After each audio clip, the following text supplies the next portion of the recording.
دوێنێ هەینەی 31/2025 شان دیارە مەبەغدا کۆبوونەوە و بڕیارە ئەمڕۆژ کۆبوونەوەکانیان بەردەوام بێت. هەردووشان گرفتەکانی موچە و بودجە و لیستی خانە نشینیان چاوتوێ کرد و دواتریش کۆبوونەوەکان بە ئیجابی وەرێنەی ناوبرد. بەپەی زانیاریەکان لە کۆبوونەوەی دوێنێ تا ڕادەیەکی زۆر ڕێکەوتن کراوە لەسەر جێگیرکردنی لیستی موچەی مانگی 1 کە دەکرێتە بنەما بۆ موچەی هەردووانزە مانگەکەی ئەمساڵ. بڕیاریشە لە کۆبوونەوەی ئەمڕۆدا ڕێکەوتنی کۆتایی لەسەر بکرێت.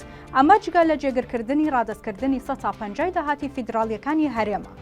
سەرچاوەی ئاگادار ڕایگەیان لە کۆبوونەوەکەدا لیستی خانە نشینی یەکێک بووە لە گرفتەکان کە تا ئێستا ڕێکەوتنی لەسەر نەکراوە. بەغدا هێشتا دام بە لیستی خانە نشینی هەرێمدا نانێت. بەتایبەت خانە نشینی سەربازی و هەوڵ دەدەن لە کۆبوونەوەی ئەمڕۆدا ڕێکەوتنی لەسەر بکەن. یەکێکی دیکە لە گرفتەکان بڕی پارەی تەرخانکراوی موچە بووە. هەرێم داوای تریلیۆنێک دیناری مانگانە و لیژنەی بەغداش پێشنیاری 900 بۆ 950 ملیاری مانگانەی داناوە.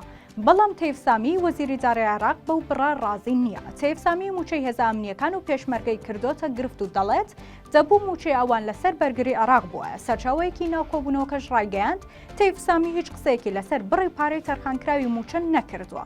بەڵام پێدەچێت نیازیاوان وابێت کە 750 بۆ 800 ملیار دیناری مانگانە بۆ موچە جێگر بکەن.